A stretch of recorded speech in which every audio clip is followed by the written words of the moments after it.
Bonjour à tous nos participants. Bienvenue sur ce nouveau webinaire Newstank RH. C'est le premier de la rentrée de septembre et nous sommes avec RH Matin et notre partenaire Indeed pour évoquer un sujet phare, la marque employeur. Alors, on va d'abord rentrer dans une dimension un peu contextuelle. La rentrée est marquée par un ralentissement économique, des problématiques d'inflation, mais un niveau de recrutement qui est toujours aussi haut. Alors, en cette période de manque de visibilité sur la conjoncture, pour l'ensemble des entreprises, les employeurs doivent revoir les fondamentaux sur la marque employeur. Quel que soit le secteur d'activité, les entreprises sont confrontées à des problématiques de turnover et de pénurie de viviers de compétences pour le recrutement. Parallèlement, le rapport de force a changé. Les candidats se retrouvent dans une configuration où ils peuvent devenir plus exigeants sur le marché de l'emploi et les employeurs se doivent d'ajuster leurs offres et leurs deals. Alors, au-delà de la proposition de rémunération, quelle valeur ajoutée peuvent ajouter les recruteurs et comment affiner sa stratégie de marque employeur pour attirer l'attention des candidats? Lors de ce webinaire qui va durer 1 heure, nous allons explorer des levées d'action avec notre expert du marché de l'emploi, Eric Gras. Bonjour Eric. Bonjour Philippe, bonjour à tous. Eric, vous occupez la fonction de Head of Talent Intelligence Strategist chez Indeed France. Donc, grosso modo, tout ce qui est stratégie, talent vis-à-vis des grandes entreprises. Et j'ai l'honneur d'animer ce webinaire, Philippe Guerrier, rédacteur en chef de RH Matin. Je vous propose de vous présenter la structure de ce webinaire qui va être découpé en 3 grandes parties autour de la marque au talent. On va d'abord passer sur la dimension comment préparer le terrain, comment réfléchir sur cette marque employeur. Nous passerons à la deuxième partie sur la dimension comment diriger cette marque employeur, élaborer une stratégie, innover, ériger des mesures. Et la partie 3, qui est aussi importante, comment attirer les talents, comment exploiter le storytelling de l'entreprise afin de séduire les nouvelles recrues. Nous finirons par une session de questions-réponses avec les participants. Je ne doute pas qu'elles seront assez nombreuses. Je voulais juste vous indiquer, avant de rentrer dans le cœur du sujet, que ce webinaire sera disponible en replay sur notre chaîne YouTube à la fin de la session. Donc, vous pouvez le redécouvrir à la fin. Vous pouvez, en tant que participant, poser des questions tout le long de la session. Nous tâcherons de répondre à la plupart des questions. Alors, peut-être au cours du webinaire, peut-être à la fin. Ça dépendra un peu du timing qui nous reste. Mais en tout cas, nous restons à votre écoute, car l'objectif, c'est que cet exercice soit le plus interactif possible avec nos participants. Eric, je propose d'entrer dans le vif du sujet, la marque employeur en 2022, où on en est. Avec la rentrée, c'est naturellement l'un des sujets les plus stratégiques pour les entreprises qui veulent recruter. Je te propose de lancer la présentation sur la marque employeur par Indeed. Ça marche. Merci. Donc, une fois encore, bienvenue à tous. On va faire de cette heure une heure vivante et interactive et j'espère qu'on va répondre à toutes vos questions sur ce sujet qui est stratégique de la marque employeur et vous allez comprendre pourquoi c'est encore plus stratégique en ce moment. Un petit focus sur Indeed. Si vous devez travailler votre marque employeur, petite fenêtre de pub, autant le faire sur Indeed et Glassdoor parce que c'est quand même la première source de recrutement. C'est 2,5 fois plus de recrutement que tous les autres sites d'emploi réunis. Et Indeed et Glassdoor, en termes de visibilité marque employeur, c'est 3,5 fois plus de visibilité que tous les autres sites d'emploi réunis. Donc, c'est 250 millions de visiteurs uniques par mois dans le monde. Rien que sur Indeed en France, c'est à peu près 7 millions de visiteurs uniques et un peu plus d'1 million sur Glassdoor, avec des audiences complémentaires et différentes. Donc, toutes ces données et cette puissance de visibilité nous permet d'avoir une bonne vision de ce qu'est le marché de l'emploi et du comportement des candidats et des recruteurs sur l'aspect marque employeur à travers nos 2 plateformes. Donc, des analyses uniques sur l'état des lieux, la marque employeur, sur le rapport de la transparence salariale, je pense qu'on en reparlera tout à l'heure, et également sur le bien-être au travail à travers à la fois de la data et différentes études. Alors, Alors, qu'est-ce que… c'est Oui, sûr qu'au Philippe? regard de l'influence que vous avez sur le marché, Eric, vous avez beaucoup de données que vous allez pouvoir partager avec nous, notamment sur la manière d'animer cette marque employeur. On va revenir sur les fondamentaux, Eric. Concrètement, c'est quoi la marque employeur? Ouais, il faut commencer par le début. Alors, une marque employeur, c'est ce que vous voyez à droite. C'est à la fois, tout d'abord, l'identité de l'entreprise. Ça paraît basique, mais déjà, il faut définir ce qu'on est, qui on est, depuis combien de temps on existe, c'est quoi notre activité, où on se situe. La culture d'entreprise, on y reviendra aussi tout à l'heure, parce que parfois, on a du mal à définir ce qu'est sa culture d'entreprise, selon la taille de l'entreprise, quand on n'a pas de fonction marketing ou communication. Les missions et les valeurs de l'entreprise également. Là aussi, je vais vous aider, vous donner quelques conseils là-dessus. C'est bien sûr et avant tout les opinions des salariés et des candidats sur votre entreprise, sur le parcours candidat, sur le parcours employé au sein de l'entreprise, et puis aussi définir votre stratégie. Et ce qu'il faut comprendre, c'est que la marque employeur, c'est ce que j'appelle moi l'effet bifidus. Pour ceux qui se souviennent de cette pub, c'est à la fois l'interne et l'externe. Il y a ce que vous communiquez à l'externe, donc quand vous faites de la communication, quand vous postez une offre d'emploi, par exemple, c'est une communication à l'externe. Et puis, il y a tout ce que vous faites à l'interne. Et là, souvent, c'est un peu plus touchy parce que beaucoup d'entreprises font plein de choses en interne, mais ça ne se sait pas à l'externe. Et donc, il faut ce savant mélange de ce que vous maîtrisez habituellement à l'externe, mais aussi de tout ce que vous faites en interne dans vos organisations.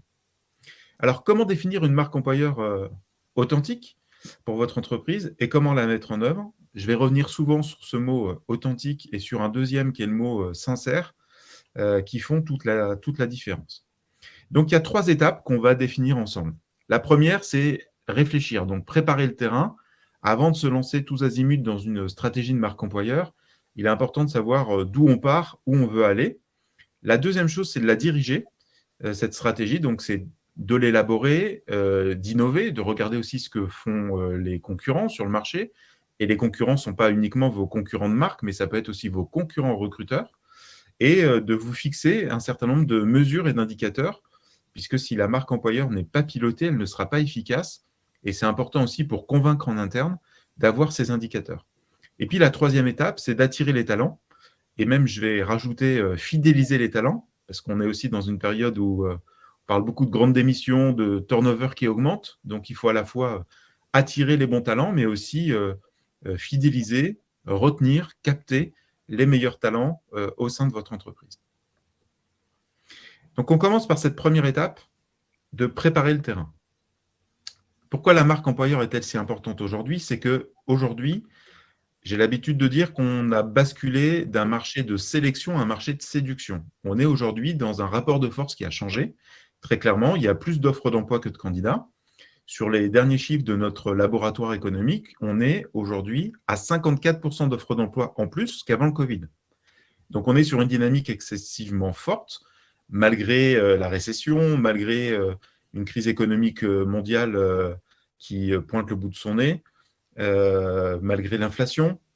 On est encore sur un marché d'emploi dynamique et on voit que sur certains secteurs d'activité, c'est extrêmement tendu parce que lorsqu'on ne trouve pas les talents, on fait une croix sur une partie de son chiffre d'affaires, voire on peut faire une croix sur l'activité de son entreprise. Donc, pour faire la différence, on ne peut pas forcément faire la surenchère sur les salaires. Il faut passer par cette marque employeur et vous allez voir pourquoi c'est important. Aujourd'hui, dernier chiffre qui date de juillet 2022 de la Banque de France, on a plus de la moitié, 58% des entreprises qui affirment avoir de réelles difficultés à recruter. Il y a un autre chiffre qui annonce 96%. Donc, en gros, tout le monde a du mal à trouver les bons talents, mais parmi ces 96%, on a 58% qui n'arrivent pas à trouver les bons talents. Donc, ça devient vraiment problématique. On a un candidat sur 2 qui refuse de travailler pour une entreprise qui a mauvaise réputation. Et ça, c'est un chiffre qui a tendance à augmenter, notamment quand on est dans un marché candidat et qu'on a le choix, on est un peu plus difficile, comme les consommateurs que nous sommes. Quand j'ai le choix en tant que consommateur, je vais m'orienter vers la marque qui m'attire le plus, qui est la plus responsable, la plus exemplaire. Et on a 92% des candidats aujourd'hui qui disent lire les avis concernant les employeurs potentiels avant de se forger une opinion sur eux, avant de postuler ou avant d'accepter une offre d'emploi. Et on le voit, nous, sur Indeed, très clairement, dans le parcours du candidat, celui qui clique sur une offre d'emploi, qui va lire l'offre d'emploi, dans plus de 9 cas sur 10, il va tomber directement sur la page entreprise, Indeed ou Glassdoor, pour consulter les avis, pour consulter le contenu de la marque employeur avant d'aller plus loin. Et un candidat sur 3 a déjà décliné une proposition d'emploi en raison d'avis négatifs de la part des employés. Donc, si vous subissez votre marque employeur, si vous n'avez pas la main dessus et que votre note n'est pas bonne et que votre réputation n'est pas à la hauteur de ce que vous imaginez, vous allez perdre environ un tiers des candidats de façon nette et sans équivoque aujourd'hui. On a également 92% des candidats qui changeraient d'emploi pour rejoindre une entreprise à une réputation jugée excellente. Donc, on voit aussi que dans les critères de choix, notamment dans le turnover et dans ce phénomène de démission aujourd'hui, c'est un des critères importants aussi de choix que d'avoir une entreprise qui a aussi bonne réputation. Et en adaptant donc vos tactiques de recrutement au paysage actuel, vous ne prenez pas forcément une longueur d'avance, mais vous restez dans la course. On l'a vu notamment avec le Covid, beaucoup d'entreprises n'avaient pas encore travaillé leur marque employeur avant le Covid, ne l'ont pas plus travaillé pendant le Covid, et quand le marché a redémarré, là, pour le coup, ils avaient une longueur de retard. Il faut savoir aussi que la stratégie de marque employeur est quelque chose qui se fait sur le long terme. Donc, il faut commencer un jour ou l'autre, de toute façon. Il faut améliorer en permanence cette marque employeur. Il faut se baser sur un certain nombre d'indicateurs, mais ça va prendre du temps. Ce n'est pas parce que vous prenez la décision aujourd'hui de mettre du contenu sur vos pages entreprises, de travailler votre marque employeur, que vous aurez des effets immédiats dans les semaines qui viennent. Il faut plutôt compter en mois et même parfois en années pour voir des effets durables. Oui, c'est donc une véritable stratégie à terme qu'il faut mettre en place du côté des entreprises. Cette marque employeur doit refléter très clairement la dimension, l'ADN de l'entreprise, avec toutes les valeurs transportées par elle. Et ça demande du temps pour affiner cette communication qui doit naturellement être positive, mais aussi honnête. Et ça, c'est une dimension que Glassdoor n'oublie pas, généralement. Absolument. Un des exemples que je vous ai cité ici, c'est la Marine nationale. Il y a l'armée de terre aussi, l'armée de l'air qui fait beaucoup de communication. Et aujourd'hui, le message commence à passer, mais ça fait quelques années que l'armée travaille ces messages. Ça fait 5 ans qu'ils ont une vraie stratégie de marque employeur. Et l'objectif, c'est d'être différent, mais d'être sincère et authentique. Et donc, il y a une communication qui est multiple sur différents types de supports aussi. Mais je trouvais que c'était un bon exemple. Donc, bien sûr, dans vos entreprises, vous aurez peut-être du mal à vous projeter et à vous comparer à la Marine nationale, par exemple, mais on y reviendra tout à l'heure. Il y a tout un tas d'exemples possibles dans différents secteurs d'activité. C'est vrai que la Marine nationale fait un travail remarquable en termes de communication pour recruter. C'est franchement si vous avez un modèle que vous pouvez regarder, allez voir ce que fait la Marine nationale, c'est assez impressionnant et assez efficace. Pour le coup, ils communiquent beaucoup sur les valeurs, le sens de la mission, beaucoup plus que sur le descriptif de poste. Donc, le descriptif de poste, on va le voir dans l'offre d'emploi. Mais ce qui était intéressant pour eux et ce qui était vital aussi, c'est qu'un bon élément, c'est quelqu'un qui embrasse une mission et partage les valeurs. Donc, c'est vraiment ce qu'ils ont mis en avant en fil conducteur depuis 5 ans. Donc, pour réussir en matière de recrutement, les entreprises doivent développer une stratégie de marque employeur solide et authentique. Alors, solide et authentique, ça veut dire quoi? En pratique, on va le voir avec cette deuxième étape, donc diriger votre marque employeur en innovant, en vous fixant des mesures et une stratégie efficace. Donc, il est important de se fixer des objectifs, de définir des stratégies et de choisir le positionnement de la marque. Donc, la première chose à faire, c'est de savoir qui on est. Le meilleur moyen de savoir qui on est, c'est pas de passer par une agence de com. Premier travail à faire pour définir ce qu'on appelle l'EVP, c'est-à-dire la proposition de valeur de l'entreprise, c'est de s'adresser à ses salariés les plus fidèles et les plus engagés et de faire une enquête, un sondage pour dire tout simplement pourquoi vous restez chez nous, pourquoi vous êtes fiers de travailler pour notre entreprise, pourquoi vous êtes fiers de faire ce métier chez nous. Et donc, ça va vous aider considérablement à définir déjà qui vous êtes. Ensuite, il y a la notion de direction. Donc, la direction de l'entreprise, elle, doit savoir quel cap elle donne à son entreprise. Donc, d'où elle part, où elle souhaite aller. À travers ça, déjà, ça va vous donner un certain nombre d'indicateurs. La deuxième chose, c'est le sujet de la diversité et de l'inclusion. Là aussi, ça ne doit pas être du marketing et de la com, mais c'est regardé de près aujourd'hui par les candidats, et on le voit à travers notamment toutes les études que Indeed et Glassdoor font, ça prend de plus en plus de poids. Et la diversité et l'inclusion, ce n'est pas forcément avoir une stricte répartition d'hommes ou de femmes, avoir une stricte représentation de travailleurs handicapés, une stricte représentation de diverses nationalités. En fait, c'est un tout. C'est-à-dire que l'entreprise doit être à l'image de la société. On doit avoir des hommes, des femmes, des jeunes, des seniors, différents types de parcours, pour que la personne, quand elle postule chez vous, puisse se reconnaître et puisse se projeter. Si on a toujours l'image d'hommes ou de femmes, de même tranche d'âge, de même nationalité, par définition, vous allez exclure toute une partie de la population qui ne se projette pas, qui ne se reconnaît pas en vous. Et enfin, il est important d'intégrer, lorsque vous faites du B2B ou B2C, le côté marque consommateur et marque employeur. C'est deux choses différentes. On peut avoir une très belle marque consommateur et une très mauvaise marque employeur. Et aujourd'hui, on sait concrètement, parce qu'on arrive à le mesurer, que l'un a un impact sur l'autre. Notamment si vous êtes un mauvais recruteur, que vous traitez mal vos collaborateurs, ça va avoir une influence sur votre réputation de marque consommateur.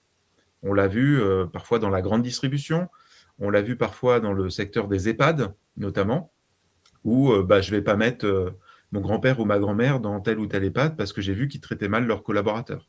Voilà. Et dans le B2B, c'est pareil. On a vu apparaître aujourd'hui, dans certains appels d'offres, un critère qui est la note de marque employeur de cette entreprise. Donc, si la note de marque employeur n'est pas bonne, vous n'avez même pas le droit de postuler ou vous ne serez pas référencé parce que vous traitez mal ou pas suffisamment bien, en tout cas visiblement, vos collaborateurs et vos candidats. Donc, il y a des enjeux qui dépassent très largement uniquement la phase de recrutement de votre entreprise.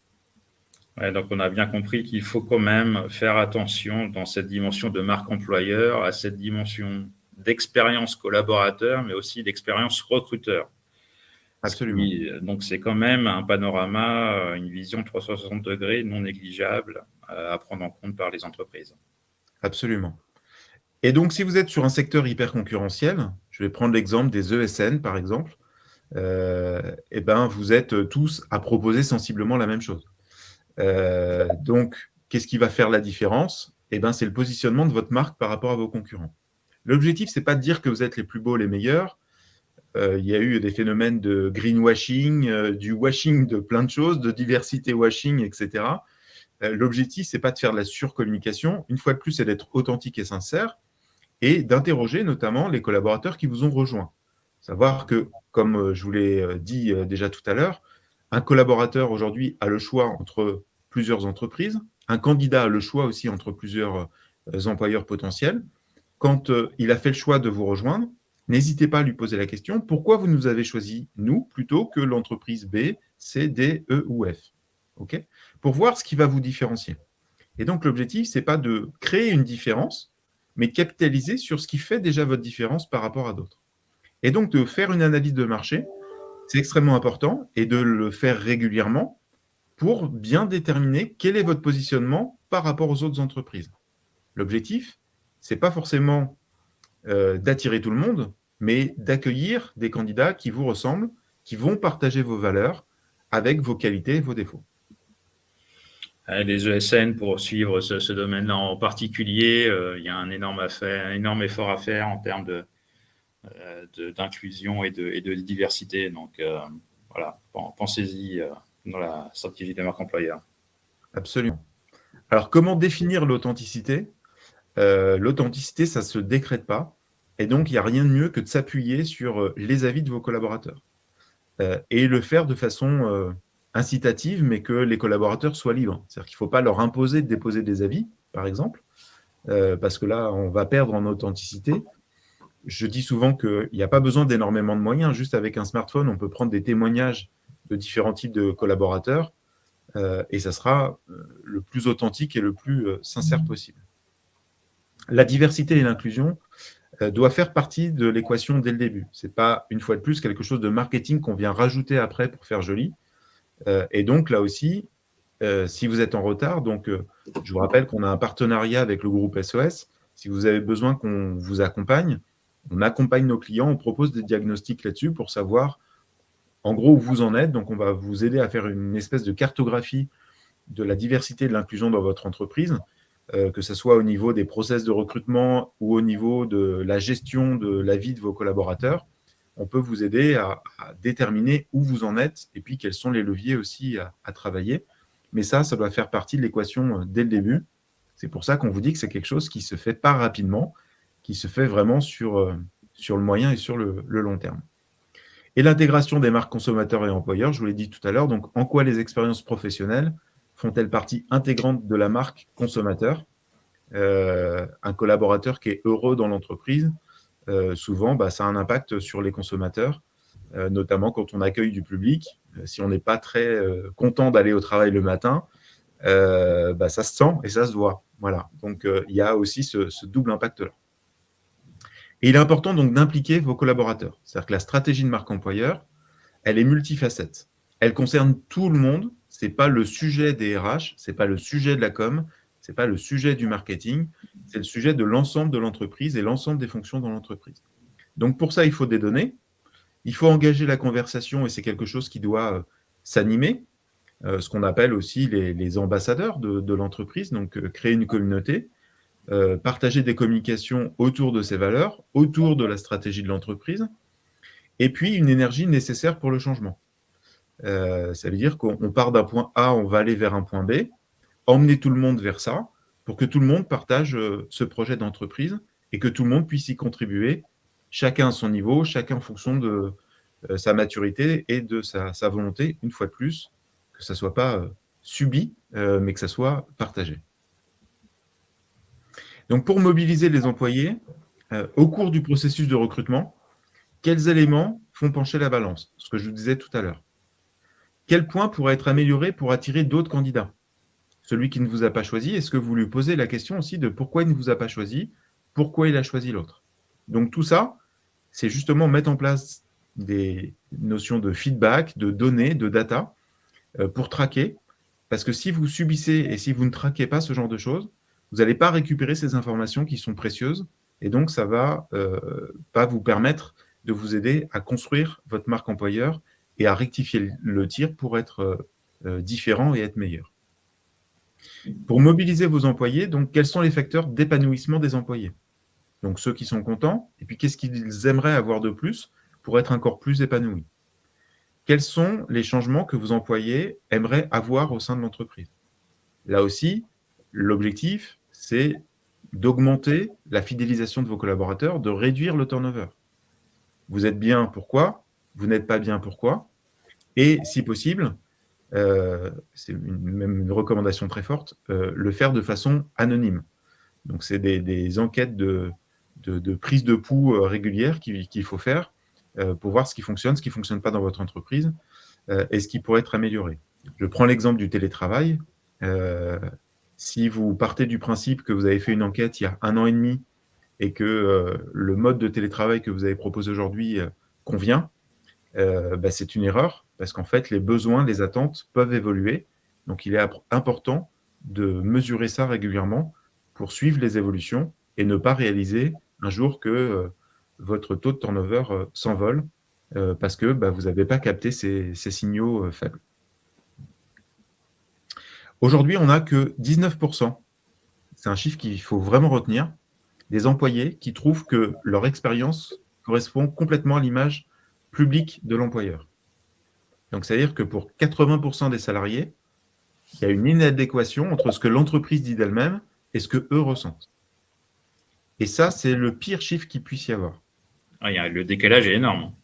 C'est pour ça qu'on parle d'authenticité et de transparence. Il vaut mieux démarrer petit, ne pas être trop ambitieux dans son discours, mais être le plus sincère et authentique possible pour être en phase, de dire à ses collaborateurs, avec les enquêtes dont je vous ai parlé tout à l'heure, par exemple, « Ok, on a conscience qu'on doit s'améliorer sur tel ou tel point », rien que le fait de dire « on a conscience et on a entendu ce que vous nous dites » va améliorer ce chiffre.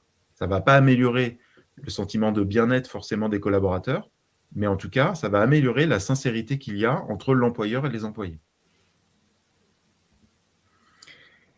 Et donc, c'est l'occasion d'améliorer la culture d'entreprise, de générer ces discussions. Et donc, il est important de donner à vos employés la possibilité de peser sur l'histoire de la marque.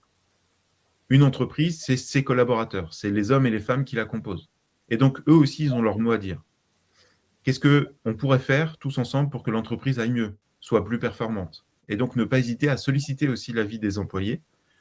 Et donc, ça peut contribuer également à la marque employeur que d'avoir une entreprise plus participative.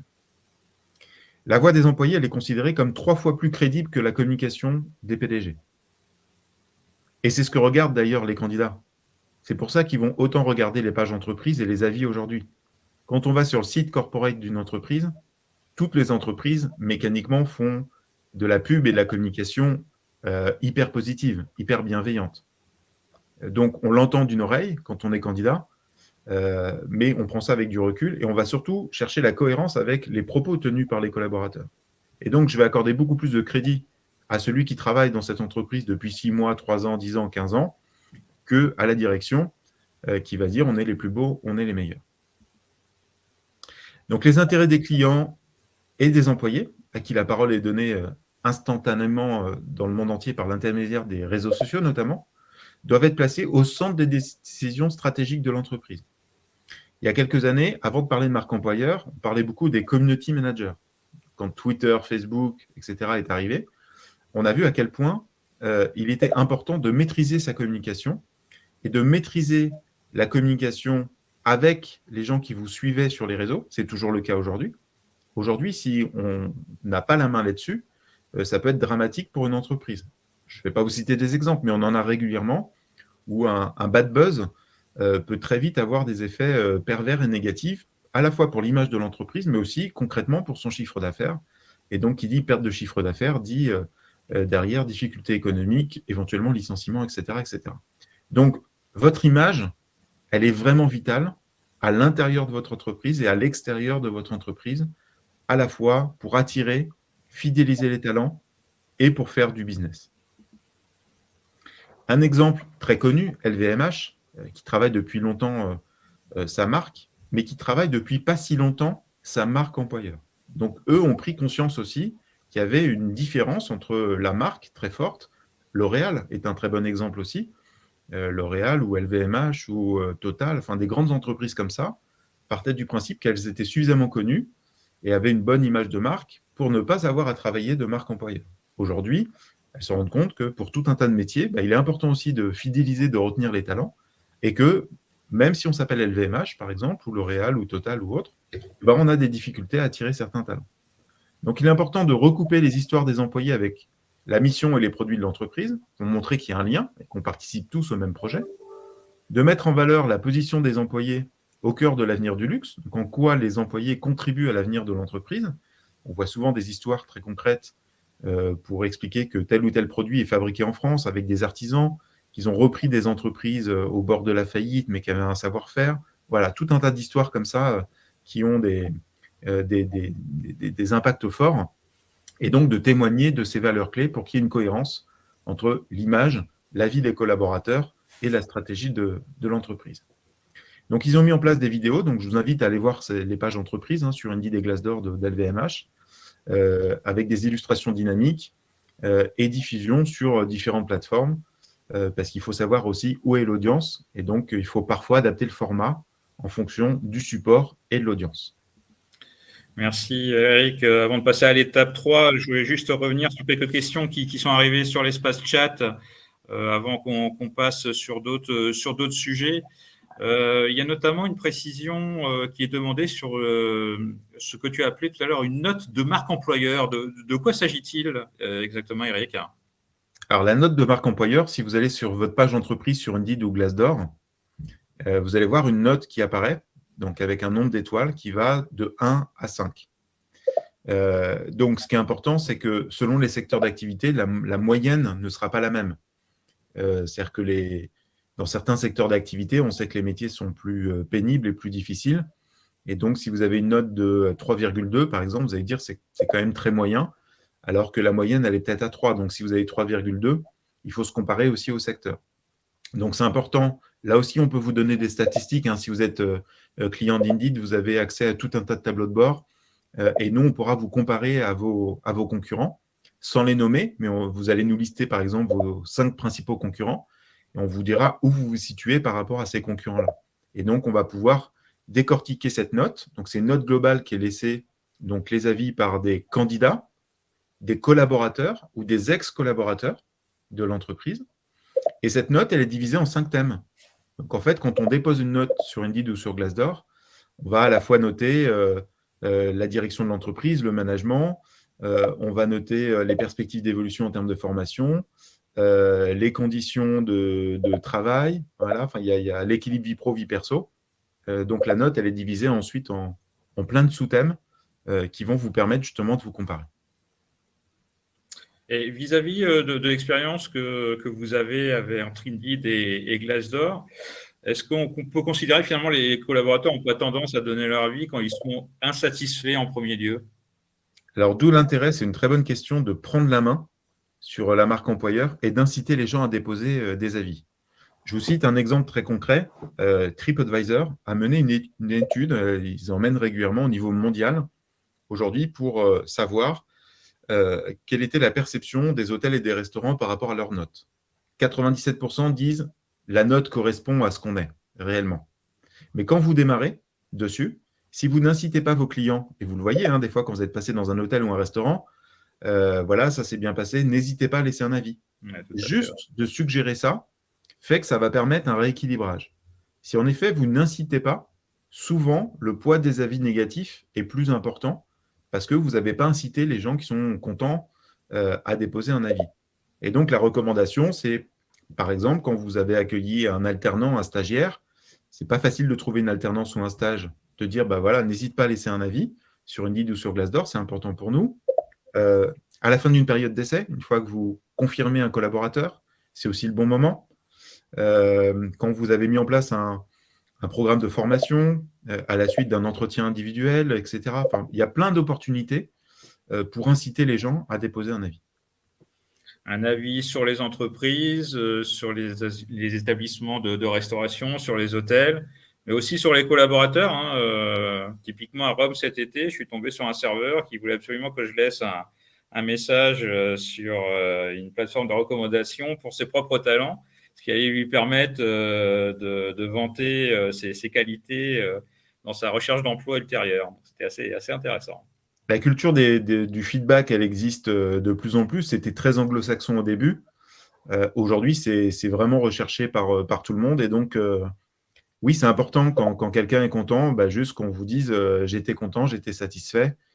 Les avis Google pour les PME, par exemple, sont très importants aussi. Les avis consommateurs. Donc voilà, donc il est important de voir aussi, selon la nature de votre activité, quels sont les avis consommateurs. Et les avis marque employeur, c'est encore autre chose. Donc, il faut qu'il y ait une complémentarité et qu'il y ait une cohérence entre les deux. Ça marche. Eric, je te propose d'avancer un peu sur la présentation des slides, sur l'étape 3, comment attirer les talents. Et on va explorer et exploiter cette dimension de storytelling de l'entreprise. Qu'est-ce que tu peux nous présenter le concept? Absolument. Alors, valoriser le storytelling ne s'arrête pas aux offres d'emploi. Il faut savoir que 87% des recrutements aujourd'hui se font encore à travers les offres d'emploi. Okay, donc, votre première vitrine marque employeur, c'est déjà l'offre d'emploi. Je vous ai dit tout à l'heure, le parcours classique, c'est je cherche un job, donc je vais consulter les offres d'emploi. Si l'offre d'emploi me plaît, ensuite, je me renseigne sur l'entreprise. Donc, commencer, la première étape, c'est de travailler votre marque employeur à travers l'offre d'emploi. Là, déjà, l'offre d'emploi, elle doit être claire, sincère, authentique. Elle doit donner envie d'en savoir plus aux candidats sur votre entreprise. Si vous avez travaillé vos super pages d'entreprise, vous avez du super contenu, mais que vos annonces sont vraiment pas belles, pas attractives, ne donnent pas les bonnes infos, et en fait, c'est comme la vitrine d'un magasin. Si la vitrine n'existe pas, il y a peu de chances que la personne ait envie de rentrer dans le magasin. Donc, la toute première étape, c'est l'offre d'emploi. Il faut qu'il y ait une cohérence entre le discours de votre offre d'emploi et le discours de votre marque employeur. Okay, mais ça ne s'arrête pas là. Donc, les candidats ont presque 2 fois plus de chances de postuler lorsqu'une annonce met en avant le contenu d'une marque employeur. Donc, sur Indeed, par exemple, on a l'intitulé de poste qui apparaît. Sous l'intitulé de poste, on a le nom de l'entreprise avec le nombre d'étoiles et la note. Et ensuite, dans le contenu de votre offre d'emploi, vous pouvez faire un teasing de votre marque employeur. Donc, quand la marque employeur existe, que vous avez une note qui est plutôt correcte, et que vous faites un teasing dans le contenu de votre offre, vous allez avoir 2 fois plus de candidats que si vous n'aviez pas d'avis, une mauvaise note ou pas de contenu marque employeur. 2 fois plus. Donc, quand le marché est tendu, ça fait quand même vraiment la différence.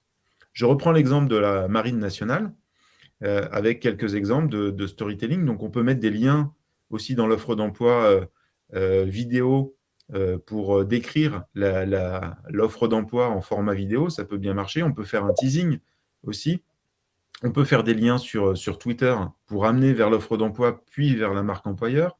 Et puis, en quelques mots, on peut parler de quelques valeurs. Donc, ici, diversité, inclusion, appartenance, famille et solidarité au centre de la campagne de recrutement.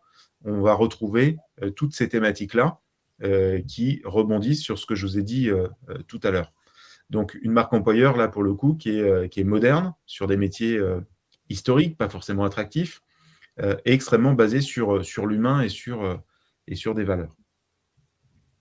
Et donc, il est important de mesurer et de faire des analyses comparatives. Donc, mesurer la satisfaction des employés, je vous en ai parlé tout à l'heure, mesurer les sources de recrutement, où sont vos candidats, où sont les candidats qui cliquent sur vos offres, où sont les candidats qui postulent à vos offres, par quelles sources ils viennent, et puis d'avoir, pour le coup, un bon ATS pour traquer de bout en bout et savoir d'où viennent les candidats que vous avez recrutés. Et notamment, faire la comparaison entre la quantité et la qualité des candidats. Grâce à ça, vous allez voir aussi sur quel support il faut communiquer. Si vous investissez énormément d'argent sur, je sais pas, Twitter, Facebook, TikTok, Snapchat, mais que vous recrutez 2 personnes par an sur ces réseaux-là et que vous avez investi 20 000 €, ça fait cher le candidat. Voilà. Donc, il est important de choisir ses combats et donc, il est important de traquer puisque ça peut évoluer aussi très vite. Important de mesurer aussi le taux de fidélisation de vos collaborateurs et l'évaluation et les avis. Donc, quand vous allez suivre tout ça, quand vous allez travailler votre marque employeur, vous allez voir ces indicateurs augmenter. Et donc, vous allez vous dire, le temps que j'y passe, l'argent que je peux y consacrer, a de réels effets sur telle ou telle thématique. Et je peux vous dire que quand vous ne le faites pas, vous allez voir aussi les effets contraires. Ouais, ça fait aussi la partie de la culture du feedback, mais là, du coup, ça concerne directement les services RH. C'est important pour ces services-là de développer leur expertise d'analyse data sur la dimension de la marque employeur, ce qui va leur permettre d'affiner leur approche au fur et à mesure. Absolument. Donc, 2 autres chiffres importants pour vous dire que ça influence de manière significative le comportement des candidats. 50% des candidats ne souhaitent pas travailler pour une entreprise dont la réputation est mauvaise. Un candidat sur 2. Ok, logique. 92% confient qu'il ou elle changerait d'emploi pour rejoindre une entreprise à la réputation excellente. Donc, 2 chiffres que je vous ai cités tout à l'heure, qu'il faut vraiment retenir. Et une marque employeur forte peut réduire votre coût par recrutement jusqu'à 50%. Alors, tu donc, vois, financièrement, cette mention-là, tu vois, je l'aurais carrément souligné. Ouais, c'est un peu la baseline. C'est ça. Mais c'est de se dire, en fait, l'argent qu'on investit va me permettre de gagner de l'argent derrière. Donc, l'objectif, quand on a une belle marque employeur, c'est ce que je vous disais tout à l'heure. C'est qu'on va attirer davantage de talents qui vous ressemblent et qui correspondent aux compétences et aux valeurs que vous recherchez. Donc déjà, vous allez gagner du temps. C'est un peu comme sur la transparence salariale, mais on en reparlera tout à l'heure, Philippe. Et en fait, vous allez être beaucoup plus efficace et vous allez avoir, par rapport à tous les chiffres que je vous ai donnés tout à l'heure, beaucoup plus de candidatures qui vous intéressent. Donc, c'est vraiment vital et indispensable aujourd'hui, à la fois pour améliorer votre image, améliorer votre performance, améliorer la satisfaction de vos collaborateurs en interne, parce que ça passe par ce travail de fond, et puis ça va améliorer votre image à l'externe et permettre de réduire les coûts de recrutement environ de moitié, ce qui n'est quand même pas négligeable. Indeed et Glassdoor réunis, donc ça va vous permettre d'avoir cette efficacité. Il faut savoir qu'on est cousins, on fait partie donc de la même entreprise, du même groupe.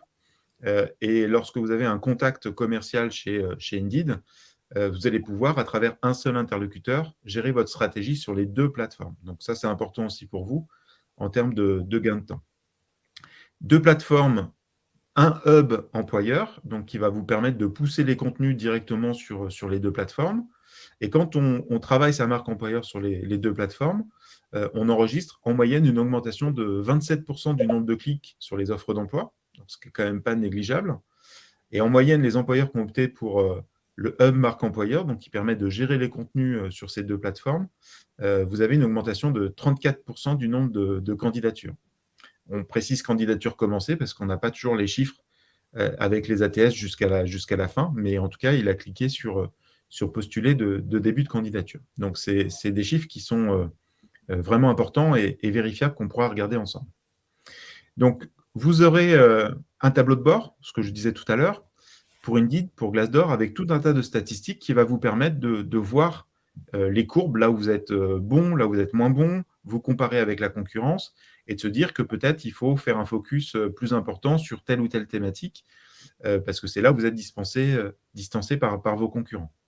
Donc, vous allez pouvoir raconter l'histoire de votre marque, potentiellement si vous êtes une entreprise internationale à plus de 250 millions de visiteurs. Vous allez voir votre audience. Il y a des gens qui vont s'abonner à vos pages. Donc, dès que vous allez mettre à jour des nouveaux contenus, ils vont recevoir des alertes email.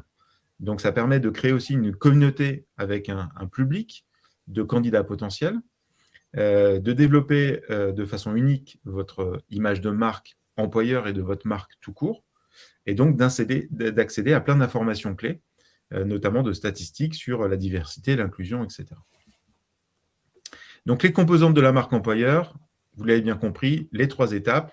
D'abord, bien y réfléchir, ne pas se lancer bille en tête si on n'a pas fait ce travail de réflexion, de bien diriger le projet, donc d'élaborer une stratégie tous ensemble au sein de l'entreprise, et puis stratégie d'attraction et de fidélisation des talents. Et j'ai entendu plein de bip-bip, donc je pense qu'il y a plein de questions dans le chat. Ouais, alors le plein de bip-bip, c'est effectivement les demandes de slides que tu viens de présenter, Eric, mais il y a une question qui vient de remonter concernant cette dimension, comment finalement justifier les actions des DRH vis-à-vis des directions générales sur cette marque employeur. Alors je reviens juste sur quand même cet argument fort que tu as présenté tout à l'heure. Une marque employeur forte peut réduire votre coût de recrutement jusqu'à 50%. Et du coup, je voudrais revenir sur une question qui a été abordée dans le chat. Comment mesurer ce ROI justement suite à la mise en place d'actions sur la marque employeur? Alors Eric, est-ce que tu peux nous fournir des éléments sur le sujet? C'est ce que je disais tout à l'heure. En fait, si vous traquez exactement d'où viennent vos candidats, quels sont les candidats qui vous intéressent, quand vous allez mettre en place tous ces trackers accompagnés par la marque employeur, vous allez voir directement les effets de tout ça. L'exemple type, c'est aujourd'hui, je recrute, je passe par des plateformes multidiffuseurs et donc je dilue mon budget sur 10 plateformes différentes, par exemple. Toutes les plateformes n'ont pas la même efficacité, n'ont pas le même coût, n'ont pas la même audience. Quand vous mettez en place une stratégie héroïste jusqu'au bout, vous allez vous rendre compte que certains supports, payants ou gratuits, vous apportent les bons candidats et que d'autres, pas du tout. Et en fait, à chaque fois qu'on fait ce travail avec nos clients, nos partenaires, parce qu'on est, nous, fortement dans cette culture de ROI, je pose toujours une question avant. D'après vous, quelles sont vos premières sources de recrutement? D'après vous et vos recruteurs, pour se baser sur le ressenti. Et quand on se base sur le ROI, après quelques semaines, on fait un test juste de 3 mois, 9 fois sur 10, on se rend compte que le ressenti qu'on a n'est pas du tout celui du ROI. Donc, il est important, pour demander du budget ou mettre en place ou piloter une stratégie de marque employeur, d'être aussi dans cette culture héroïste. Si vous n'êtes pas dans cette culture héroïste, vous ne pouvez pas mesurer les performances derrière. Et donc, ça sera compliqué pour votre patron de vous dire « Ok, je vous accorde 10 000, 15 000 ou 20 000 euros pour travailler la marque employeur » si je n'ai pas d'éléments concrets derrière. Donc, vous pouvez déjà faire le teasing avec un certain nombre de chiffres que je vous ai donnés. Et puis, une fois de plus, de faire des tests. C'est-à-dire, ne vous engagez pas sur 2 ou 3 ans avec un partenaire avec des montants considérables si ça ne marche pas. Donc, faites des tests. Par exemple, rien qu'en 3 à 6 mois, je vous ai dit tout à l'heure, ce n'est pas comme une offre d'emploi où on fait de la sponsorisation, on a un effet un peu plus immédiat. on va quand même déjà voir un certain nombre d'indicateurs. Donc, on va voir, par exemple, le nombre d'abonnés sur la page, on va voir le nombre de trafic, on va voir l'augmentation du nombre de clics, on va voir l'augmentation du nombre de candidatures. Oui, donc on revient toujours à bien préparer le terrain sur ce sujet-là. Si vous voulez prouver l'efficacité de vos actions auprès des directions générales, il faut bien préparer effectivement les arguments autour de cette dimension de ROI. Et puis apprendre aussi quelque part avec la courbe d'apprentissage, la courbe d'expérience finalement des services qui marchent ou qui marchent moins, ou peut-être plus l'étaler dans le temps. Eric, une question sur la marque employeur. Alors, j'ai un interlocuteur qui me dit oui, d'accord, quand on a une marque employeur unique, ça va, mais comment ça se passe quand on a plusieurs marques, par exemple, une maison comme le groupe Bouygues, par exemple, comment on fait finalement pour diversifier sa politique de marque employeur quand on a plusieurs marques fortes? Alors, c'est une très bonne question. Nous, ce qu'on constate, c'est plutôt de valoriser le groupe.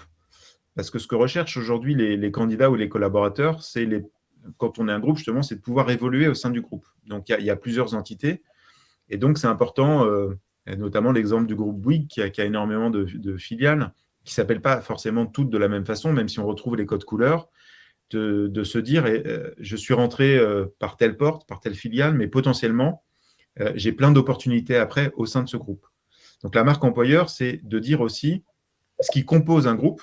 Et parfois, au sein d'un groupe, il y a en effet différentes entités avec parfois des cultures un peu différentes, parce que des stratégies différentes. Mais il y a quand même toujours, ça se rattache toujours à une stratégie globale, à une politique globale de groupe. Donc, il faut mettre en avant les différentes histoires des filiales qui composent un groupe, mais surtout mettre en avant ce groupe, parce que c'est vraiment différenciant pour les candidats et les collaborateurs aujourd'hui. Ouais, d'ailleurs, ça concerne aussi les top managers. Par exemple, le cas de Gilles Pélisson, PDG de TF1, qui va devenir directeur de développement des nouveaux médias du groupe Bouygues. On voit bien les passerelles quand même entre la marque employeur TF1 et la marque employeur Bouygues. Il y a quand même des passerelles et des marques de valeur d'entreprise globale qui sont intéressantes à mettre en valeur. Absolument.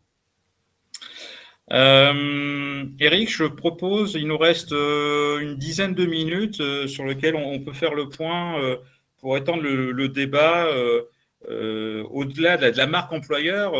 Et je voulais aborder le cas des salaires, des rémunérations, parce que naturellement, l'un des points forts quand on veut recruter, c'est la question du salaire. Alors, comment on peut combiner finalement cette dimension de rémunération avec la marque employeur? C'est naturellement au bout de ce type de questions que l'on va aboutir à un entretien, une session d'entretien en entreprise. Comment on fait, Eric? Le premier vecteur d'authenticité et de transparence, c'est le salaire. Donc, il faut parler de la rémunération. On ne cesse de le répéter, parler de la rémunération. Le besoin primaire d'un candidat pour se projeter avant même d'imaginer la marque employeur, avant même d'imaginer quels seront mes collègues et tout dans telle ou telle entreprise, le besoin primaire d'un candidat, quand il cherche un job qui correspond à ses compétences, qui correspond à sa zone de mobilité géographique et qui correspond à son niveau de rémunération actuel ou souhaité. Okay ? Si vous n'avez pas ça, je redonne toujours ce chiffre, quand vous ne mettez pas d'éléments de rémunération dans une offre d'emploi, vous perdez 80% de clics.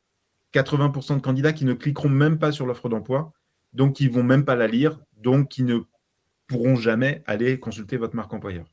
Donc ça, c'est vraiment prioritaire. Aujourd'hui, on a à peu près entre 20 et 25%, ça varie légèrement, d'offres d'emploi qui affichent un salaire sur Indeed. Donc Indeed, je vous le rappelle, n'est pas un job board, c'est un moteur de recherche, une plateforme sur lequel on trouve l'ensemble des offres d'emploi, donc qui sont agrégées.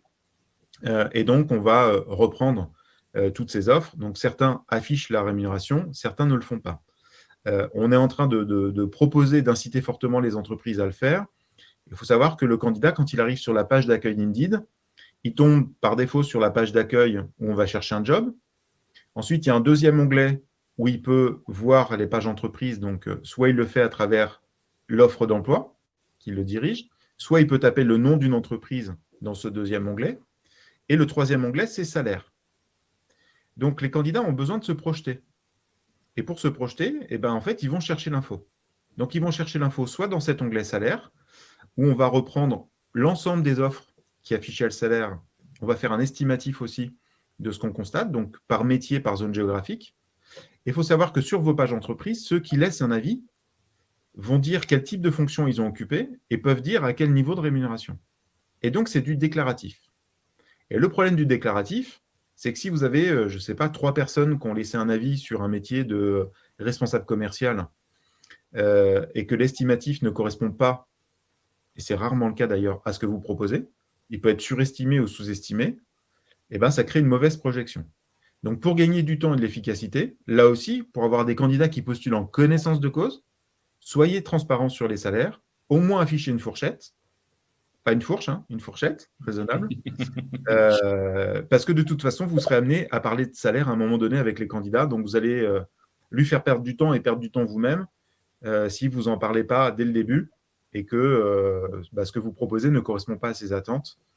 Ça va être hyper déceptif. Et là, pour le coup aussi, pour la marque employeur, côté avis candidat, ça ne sera pas bon pour vous. Est-ce qu'on améliore la qualité du marché en étant plus transparent au niveau des salaires? Par exemple, on pourrait imaginer que 2 concurrents, finalement, vont regarder quels sont les salaires pratiqués entre les 2 structures. Est-ce que c'est un effet bénéfique, finalement, sur le marché?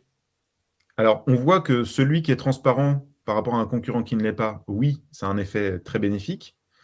La deuxième chose, c'est que souvent, l'excuse qu'on me donne, c'est j'ose pas afficher ma rémunération parce que je ne suis pas assez compétitif. Là aussi, basez-vous sur les données. On a des données et vous allez voir que dans la plupart des cas, vous êtes dans le marché. Et puis, le salaire, c'est différentes composantes. Il y a le salaire fixe, parfois il y a le variable et il y a tout ce qui tourne autour. Donc, là aussi, c'est important sur vos pages entreprises, à travers l'offre d'emploi, d'expliquer ce qu'il y a autour du salaire. Si vous investissez beaucoup en formation pour vos collaborateurs, on voit que c'est un des critères de choix. Donc, le candidat va se dire, peut-être que dans cette entreprise, c'est un peu moins bien payé, mais par contre, je vais tellement grandir et évoluer dans cette entreprise que je préfère choisir celle-là que l'autre qui me paye plus, mais où, notamment, les avis disent qu'on évolue peu dans cette entreprise-là. Je parlais du télétravail. C'est une façon de gagner du pouvoir d'achat si je n'ai pas besoin de prendre ma voiture tous les jours pour aller au bureau. Si je peux aménager mes horaires de travail, commencer plus tard peut m'éviter de payer une nounou le matin pour emmener mes enfants à l'école. C'est du gain de pouvoir d'achat. Vous n'avez pas besoin de l'écrire comme ça dans l'offre, mais le candidat, il réfléchit très vite. Je peux commencer à 10 h le matin plutôt qu'à 8 h 30. Moi, ça me change la vie. Financièrement, ça va être vraiment impactant. Donc, il y a plein de choses qui tournent autour de la rémunération et pas uniquement l'aspect REM pur et dur. Eric, une question d'un participant très intéressante sur la dimension marque employeur et politique RSE. C'est vrai que ça aussi, c'est un sujet qui se développe de plus en plus dans les entreprises. Comment prendre en compte cette dimension RSE dans la marque employeur? Alors, c'est vital, ça fait partie du début de la stratégie, comme ce dont on parlait tout à l'heure au niveau de la diversité et de l'inclusion. Si l'entreprise fait quelque chose en termes de RSE, ça doit faire partie intégrante de la marque employeur. Je vais citer l'exemple de la Maïf, qui est une entreprise engagée et qui, dès le début et depuis très longtemps, cherche à mesurer quel impact elle a pour ses collaborateurs, quel impact elle a sur la société. Et donc, c'est une des composantes très fortes de sa marque employeur. On le voit à travers la pub, par exemple, c'est-à-dire que quand il y a des réparations de voitures, ils privilégient et d'une le circuit court et plutôt le recyclage d'éléments plutôt que d'acheter des pièces neuves. C'est un exemple parmi tant d'autres. Mais en effet, les candidats d'aujourd'hui vont regarder de plus en plus l'impact social et sociétal de l'entreprise dans son environnement. Donc, en fonction de votre secteur d'activité, c'est important de dire justement ce que vous faites, même si vous n'êtes pas exemplaire, même si c'est le début du chemin, de dire que vous en avez conscience et de dire ce que vous faites, c'est extrêmement différenciant et important pour la marque employeur. Tout le développement du statut d'entreprise à mission, comme c'est le cas pour la Maïf, je crois, de mémoire, parce que je sais que son PDG, Pascal Desmurger, est très, très impliqué sur ces dimensions RSE et sociales. Absolument. Eric, une dernière question sur les segments des entreprises les plus petites, les TPE, les PME. comment on peut avancer sur cette dimension de marque employeur? Ils ont plein de choses à gérer, la trésorerie, les recrutements urgents, les clients à satisfaire.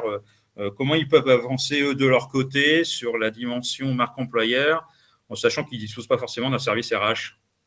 Alors, c'est une très bonne question. Déjà, la marque employeur, ça concerne tous les employeurs. Ce n'est pas un sujet grande entreprise.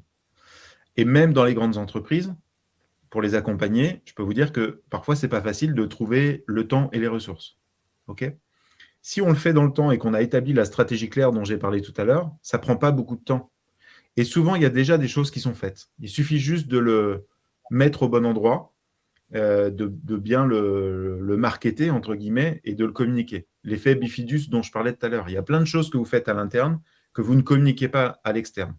Donc, pas besoin de dépenser énormément d'argent, de faire des super vidéos. Chacun à son niveau peut travailler sa marque employeur. Une fois de plus, elle doit être simple, authentique et sincère. Donc, chacun va le faire en fonction de ses moyens. Et une TPE ou une PME n'est pas moins attractive qu'une grande entreprise. On voit d'ailleurs que certains types de candidats n'ont pas du tout envie de travailler pour une grande entreprise, veulent plutôt une entreprise à taille humaine. Et bien ça, c'est déjà un élément. Nous sommes une entreprise à taille humaine, mais dites-le, vous êtes combien dans l'entreprise? C'est quoi votre histoire? Et donc, ça peut être juste un petit paragraphe, 2-3 photos qui existent déjà peut-être sur vos plaquettes. Et même si c'est plus ou moins bien fait, on trouve l'information nécessaire que souhaite avoir le candidat. Donc, ce n'est pas forcément le sujet des RH. De toute façon, je l'ai dit tout à l'heure, ce n'est pas forcément le sujet du marketing ou de la com. Ça peut être le sujet du patron. Ça peut être un chef d'équipe qui adore sa boîte et qui a conscience qu'il faut travailler la marque employeur. Voilà. Et puis, nous, on fait des ateliers. Donc, on peut aider aussi ces personnes-là si elles ont besoin d'aide pour les aider à trouver les bons leviers. Est-ce que ce n'est pas évident pour ces PME dont les noms ne sont pas forcément connus par rapport à des groupes du CAC 40? C'est quand même beaucoup plus compliqué pour elles d'attirer les compétences et les talents. Là où il y a une volonté, il y a un chemin. J'étais la semaine dernière avec la CPME qui organisait des trophées et on a vu plein d'initiatives d'une petite librairie, d'une petite entreprise de cosmétiques, des TPE, des PME. Et en fait, c'était un sujet d'entreprise. Donc, parfois, ils étaient 5 dans l'entreprise. Et ils se sont dit, bah oui, tiens, il faut qu'on travaille notre marque employeur, qu'on travaille notre marque tout court, comment on fait. Et ben, chacun y va en fonction de ses moyens, de ses ressources. Et l'objectif, ce n'est pas de se comparer à d'autres qui ont beaucoup plus de moyens. Chacun va le faire à son niveau en fonction des moyens et des ressources qu'il possède. Mais c'est possible. Une dernière question, Eric, sur le rôle des community managers. C'est un focus qui m'intéresse énormément. C'est vrai que quand il y a un bad boss, c'est compliqué, mais quand il y a vraiment des très bons community managers, c'est un très bon atout pour la marque employeur aussi, quelque part. Oui, parce qu'il y a déjà cette culture de communiquer à l'externe et d'entretenir un lien avec une communauté externe à l'entreprise, en se basant a priori sur les valeurs internes de l'entreprise. Donc, on retrouve un peu ça. Mais ne faites pas l'erreur de confier au community manager la gestion de votre page entreprise.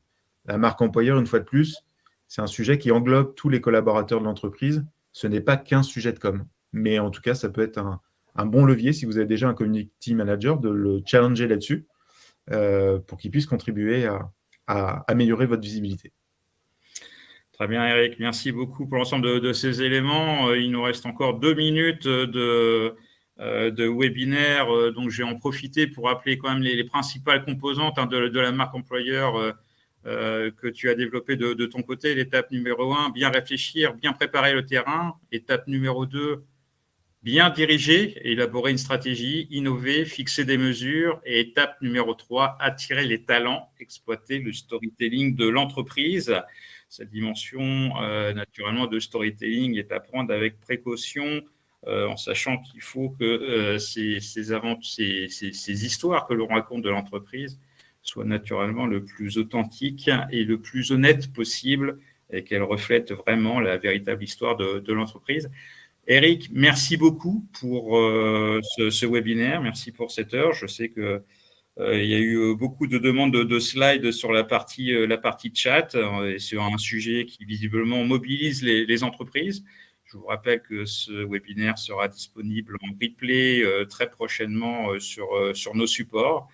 Eric, merci beaucoup pour la présentation. Rendez-vous à un prochain webinaire qui devrait être le mois prochain, je crois. Et merci à tous les participants, à tous ceux qui se sont inscrits, tous ceux qui ont posé des questions.